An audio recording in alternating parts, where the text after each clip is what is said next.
शाम के 7 बज रहे थे। काव्या ऑफिस की थकान और सिर दर्द से बेहाल गोद में अपनी 8 महीने की बेटी मन्नत को संभाले रसोई में चाय बना रही थी। तभी लॉबी से उसकी सास देवकी जी की तेज आवाज़ आई, आदित्य जरा इधर आना। सुन, मैं कल सुबह की ट्रेन से हरिद्वार जा रही हूँ। मेरी सहेलियों का ग्रुप जा रहा है। मैंने भी टिकट करवा ली है।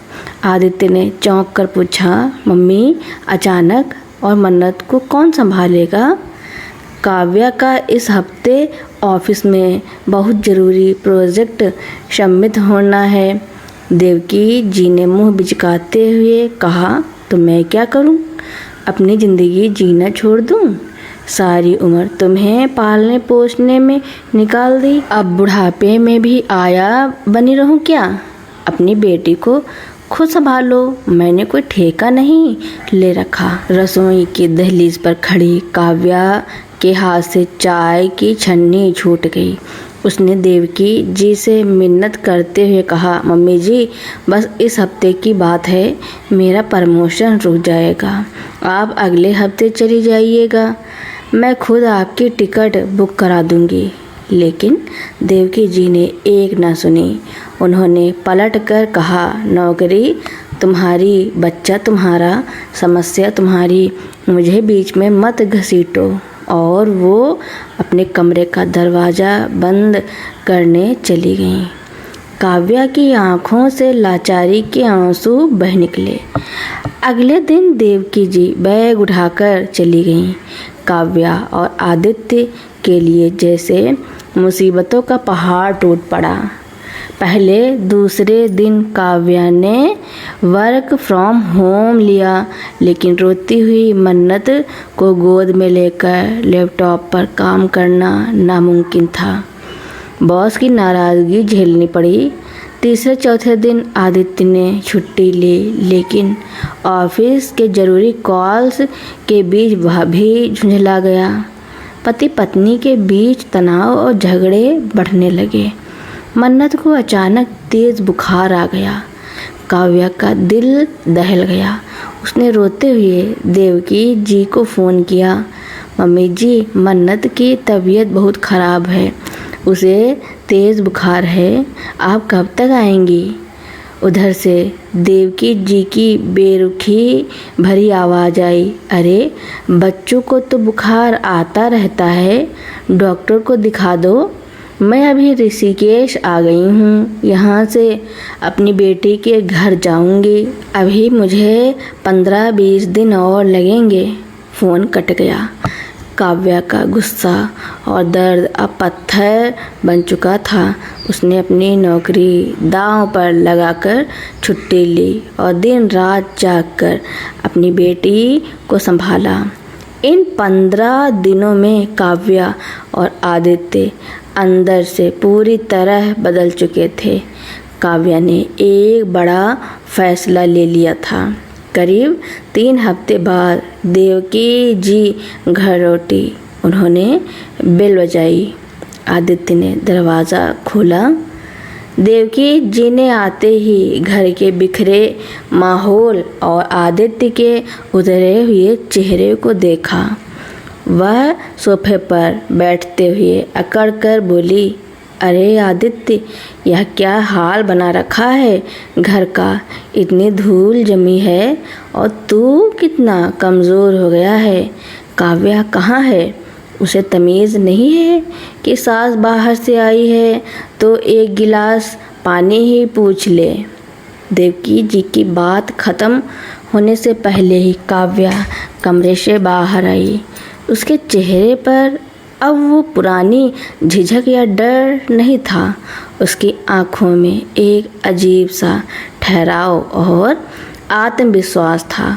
उसने देवकी जी की तरफ पानी का खाली गिलास बढ़ाते हुए ठंडे स्वर में कहा, जैसे मैंने इस 3 हफ्ते में अपनी बेटी को अकेले संभालना सीख लिया है मम्मी जी, वैसे ही आप रसोई में जाकर अपने बेटे और अपने लिए पानी खुद ले लीजिए। देवकी जी भौचक्की रह गई, उनकी भौहें तन गई और वे चिल्लाकर बोली, यह क्या बदतमीजी है? मुझसे बात करने का यह तरीका है तुम्हारा? लाज शर्म सब बेच खाई है क्या? काव्या ने बिना डरे सीधे उनकी आंखों में देखते हुए जवाब दिया, शर्म और ममता तो आप उसी दिन हरिद्वार की ट्रेन में छोड़ गई थी मम्मी जी, जिस दिन एक 8 महीने की बीमार बच्ची को तड़पता छोड़कर आप अपनी ज़िंदगी जीने चली गई थी। तमीज़ की उम्मीद उनसे मत कीजिए जिन्हें आपने मुसीबत के वक्त लावारिस छोड़ दिया था। कमरे में सन्नाटा पसर गया। देवकी जी ने गुस्से में आदित्य की तरफ देखा। आदित्य देख रहा है अपनी पत्नी की जुबान, कुछ बोलता क्यों नहीं? आदित्य ने भारी आवाज़ में सिर झुकाकर कहा, मम्मी, काव्या सही कह रही है, यह सब आपकी वजह से हुआ है। आपकी उस बेरुखी ने हमारे हंसते खेलते घर को नरक बना दिया था। काव्या की नौकरी छूटते छूटते बची है। देवकी जी के होश उड़ गए थे। उन्हें उम्मीद नहीं थी कि उनका शांत रहने वाला बेटा और सीधी सादी बहू इस रूप में सामने आ खड़े होंगे। तभी दरवाजे से आदित्य की बड़ी बुआ जी अंदर आई, जिन्हें आदित्य ने पहले ही बुला रखा था। बुआ जी ने आते ही देवकी जी को डांटते हुए कहा, देवकी, मुझे आदित्य ने सब बताया। तू अपनी बेटी आरती के घर 15 दिन रहकर आई ना, क्योंकि दामाद जी को बाहर जाना था और आरती अकेली थी। वहाँ तूने अपनी जिम्मेदारी याद आ गई, लेकिन यहाँ एक छोटी सी बच्ची और अपनी बहू की मजबूरी नहीं दिखी। तूने बहुत बड़ी लापरवाही की है। देवकी जी का अहंकार अब धीरे धीरे ढह रहा था। बुआ जी की बातों और काव्या की आँखों के स्वाभिमान ने उन्हें अपनी गलती का एहसास करा दिया था। उनकी आँखों से आंसू बहने लगे। वह रुआसी होकर बोली, बहू, मुझसे गलती हो गई। मैं आरती की बातों में आ गई थी। उसने मुझसे कहा था कि आजकल की बहुएं सिर चढ़ जाती हैं, उन्हें अपनी अहमियत समझाओ। काव्या ने थोड़ा नरम होते हुए कहा, मम्मी जी, अहमियत जताने से नहीं, साथ निभाने से मिलती है। आप हमारी ढाल थी, लेकिन आपने वक्त पर साथ छोड़ दिया। हमें आपकी ज़िंदगी जीने से कोई एतराज़ नहीं है। आप घूमने जाइए, लेकिन परिवार को इस तरह अधर में छोड़कर नहीं। देवकी जी ने रोते हुए हाथ जोड़ लिए और मन्नत को गोद में लेने के लिए हाथ आगे बढ़ाया। मन्नत ने पहले तो अपनी दादी को अजनबी नज़रों से देखा, लेकिन जब दादी ने रोते हुए उसे दुलारा तो बच्ची ने उनकी उंगली पकड़ ली। घर की जमी हुई कड़वाहट की बर्फ पिघलने लगी थी। इस घटना के बाद घर का माहौल पूरी तरह बदल गया। काव्या ने अपनी नौकरी को फ्रीलांसिंग और वर्क फ्रॉम होम में बदल लिया, जिससे वह घर से ही काम करने लगी। आदित्य ने भी घर के कामों में हाथ बटाना शुरू किया और देवकी जी अब वह कहीं भी जाने से पहले काव्या से सलाह लेती और मन्नत के साथ उनका ज़्यादातर वक्त बीतने लगा। वक्त का पहिया घूमता रहा। करीब 6 महीने बीत चुके थे। मन्नत अब 1.5 साल की हो चुकी थी और पूरे घर में घुटनों के बल दौड़ती थी। काव्या का ऑनलाइन काम अब अच्छी रफ्तार पकड़ चुका था और देवकी जी मन्नत की सबसे अच्छी दोस्त बन चुकी थी। घर में अब तानों की जगह खिलखिलाहट ने ले ली थी। तभी एक रविवार की दोपहर जब पूरा परिवार साथ बैठकर खाना खा रहा था। देवकी जी के फ़ोन पर उनकी छोटी बेटी आरती का फ़ोन आया। देवकी जी ने लाउडस्पीकर ऑन किया। हाँ आरती, कैसी है बेटा? उधर से आरती की रोती हुई आवाज़ आई। मम्मी, मैं बहुत परेशान हूँ, आपकी याद आ रही है। मेरे ससुराल में काम का बहुत बोझ है और सास भी कुछ नहीं करती। आप कम से कम 1-2 महीने के लिए यहाँ आ जाइए ना। वैसे भी वहाँ तो काव्या भाभी दिन भर घर पर ही रहती हैं, वो मन्नत को संभाल ही लेंगी। आप यहाँ मेरी मदद के लिए आ जाइए। कमरे में एक पल के लिए सन्नाटा छा गया। काव्या और आदित्य ने एक दूसरे की तरफ देखा। अतीत की यादें एक पल में सबके दिमाग में ताज़ा हो गईं।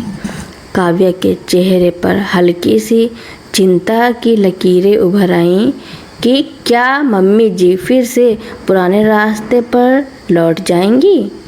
देवकी जी ने कुछ सोचते हुए कहा, आरती, मैं ऐसे अचानक नहीं आ सकती, मुझे घर की जिम्मेदारी देखनी होती हैं। यह सुनकर आरती चिढ़ गई और 2 दिन बाद वह सीधे अपने मायके आधम की। उसका इरादा अपनी माँ को इमोशनल ब्लैकमेल करके अपने साथ ले जाने का था। शाम को जब आदित्य ऑफिस से आया और सब चाय पी रहे थे तो आरती ने अपनी चाल चली।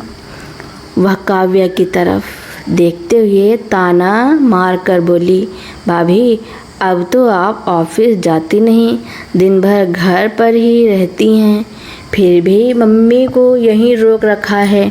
आखिर मम्मी की भी अपनी ज़िंदगी है, उन्हें मेरे पास आने क्यों नहीं देती?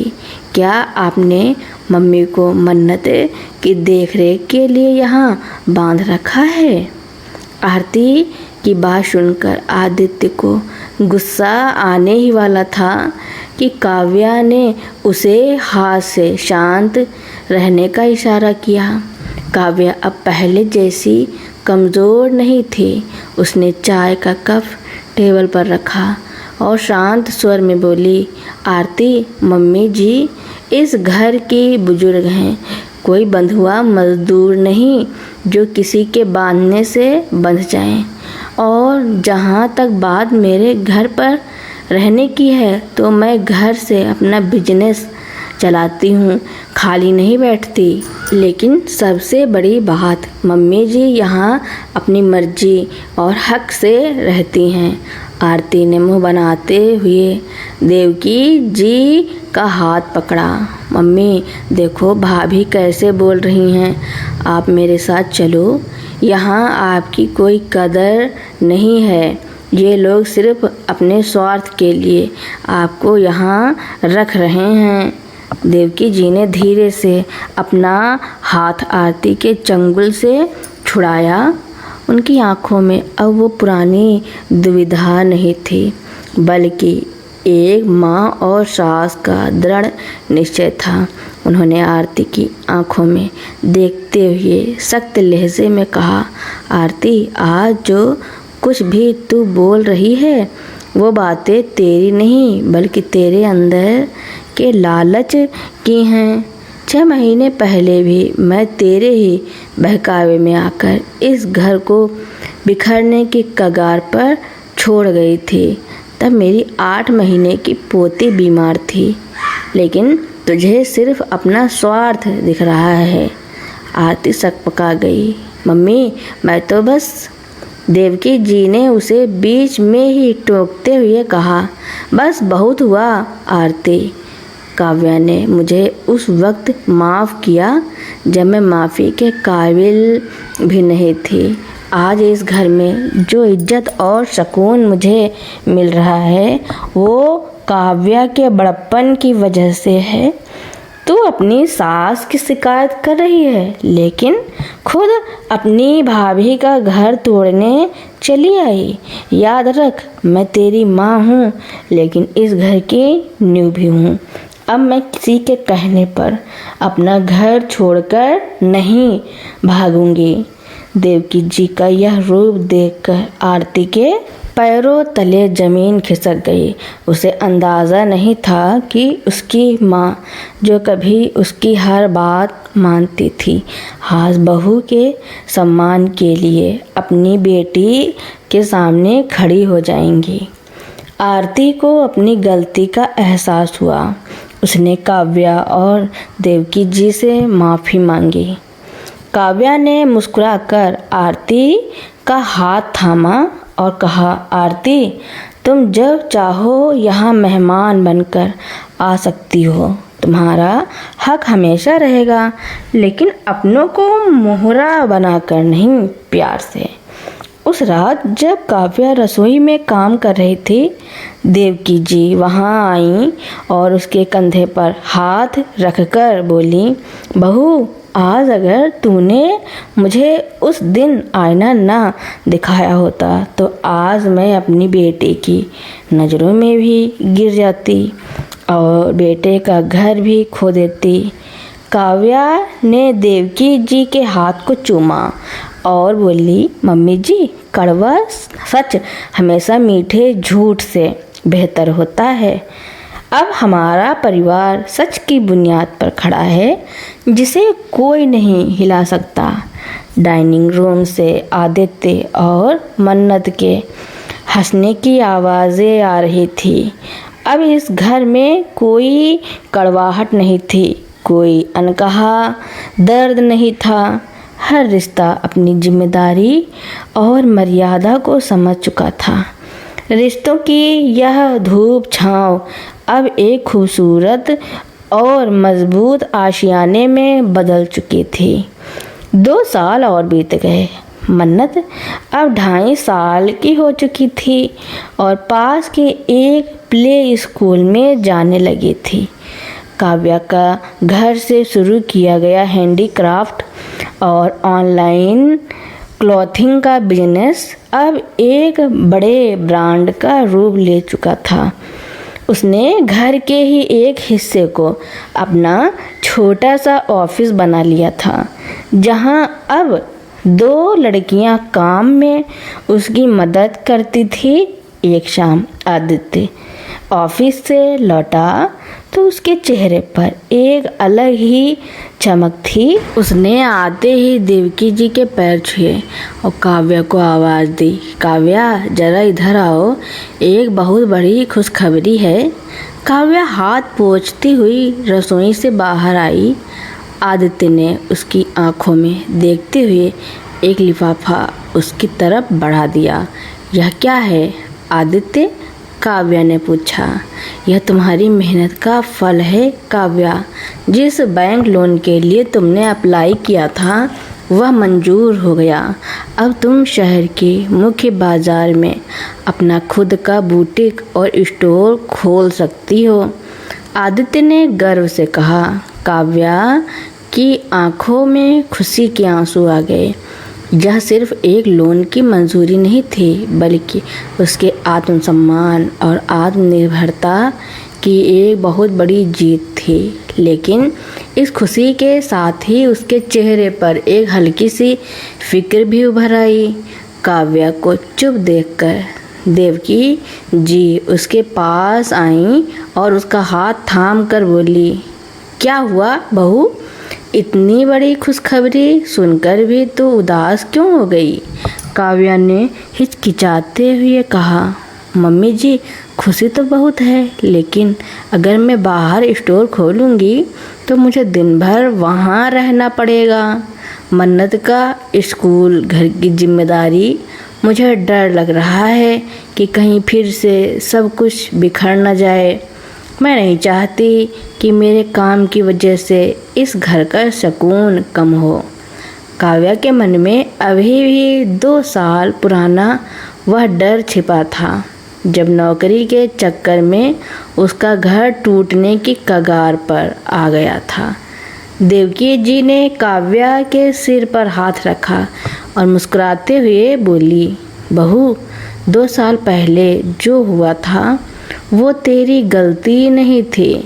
तब तो अकेली लड़ रही थी, लेकिन आज समय बदल चुका है। आज तो अकेली नहीं है। अगर तू बाहर जाकर अपने सपनों को पूरा करना चाहती है तो यह माँ तेरे पीछे ढाल बनकर खड़ी है। मन्नत को संभालना और घर देखना अब मेरी जिम्मेदारी है, तो बिना किसी डर के आगे बढ़। आदित्य ने भी काव्या का हौसला बढ़ाते हुए कहा, हाँ काव्या, अब हम एक टीम हैं। मैं भी ऑफिस से जल्दी आने की कोशिश करूँगा। 1 महीने बाद काव्या क्रिएशन बुटीक का भव्य उद्घाटन था। दुकान को बहुत ही खूबसूरती से सजाया गया था। उद्घाटन के लिए बड़ी बुआ जी को भी खास तौर पर आमंत्रित किया गया था। रिबन काटने का वक्त आया तो काव्या ने कैंची देवकी जी और बड़ी बुआ जी के हाथ में थमा दी। देवकी जी ने चौंक कर कहा, अरे बहू, मेहनत तेरी है, नाम तेरा है, तो रिबन भी तू ही काट। काव्या ने मुस्कुराकर कहा, मम्मी जी, अगर उस दिन आपने मुझे अपनी जिम्मेदारियों से आज़ाद न किया होता तो आज मैं इस मुकाम पर कभी नहीं पहुंचती। इस दुकान की असली हकदार आप हैं। देवकी जी की आंखों से आंसू बह निकले। उन्होंने और बुआ जी ने मिलकर रिबन काटा। उद्घाटन के बाद सभी मेहमान दुकान के अंदर आए। वहाँ एक कोने में आरती भी खड़ी थी, जो अपनी माँ और भाभी के इस गहरे रिश्ते को देखकर अंदर ही अंदर अपनी पुरानी हरकतों पर शर्मिंदा हो रही थी। कल्याणी बुआ जी ने देवकी जी के कंधे पर हाथ रखा और धीरे से कहा, देख रही है देवकी, जो बहू कभी लाचारी में आंसू बहाती थी, आज तेरी दी हुई हिम्मत की वजह से कितनी आगे बढ़ गई है। जब सास अपनी बहू को बेटी की तरह उड़ने के लिए पंख देती है ना, तो वह बहू पूरे घर को स्वर्ग बना देती है। रात को जब सब घर लौटे तो घर थकावट के बावजूद एक अनोखे सुकून से भरा हुआ था। देवकी जी मन्नत को दूध पिलाकर सुला रही थी। आदित्य डायरी में कुछ हिसाब लिख रहा था और काव्या रसोई में सबके लिए पानी गर्म कर रही थी। तभी देवकी जी ने काव्या को आवाज़ दी, बहू जरा यहाँ आना। काव्या कमरे में गई। देवकी जी ने अलमारी से एक पुराना सोने का कंगन निकाला और काव्या के हाथों में पहना दिया। मम्मी जी, यह क्या? काव्या ने चौंक कर पूछा। क्या मेरी सास ने मुझे दिया था जब मैंने पहली बार इस घर की जिम्मेदारी संभाली थी। आज मैं यह तुझे दे रही हूँ क्योंकि तूने सिर्फ अपनी जिम्मेदारी ही नहीं निभाई, बल्कि भटके हुए रिश्तों को वापस सही रास्ते पर लाया है। मुझे गर्व है कि तू मेरे घर की बहू है, देवकी जी ने भावुक होकर कहा। काव्या ने देवकी जी को गले से लगा लिया। खिड़की से आती चांद की रोशनी में पूरा घर जगमगा रहा था। यह एक ऐसे परिवार की कहानी थी जिसने बिखरना सीखा, सुधारना सीखा और अंत में समझदारी की इस डोर से बंध गया जिसे अब दुनिया का कोई भी तूफान नहीं तोड़ सकता था। तो दोस्तों, मेरी कहानी सुनने के लिए आपका बहुत बहुत धन्यवाद। ऐसी ही नई नई कहानियाँ सुनने के लिए मेरे चैनल को लाइक, कमेंट, शेयर, सब्सक्राइब एवं बेल आइकन का बटन दबाना ना भूलना, ताकि मेरी नई नई कहानियाँ आप लोगों तक पहले ही पहुँचती रहें।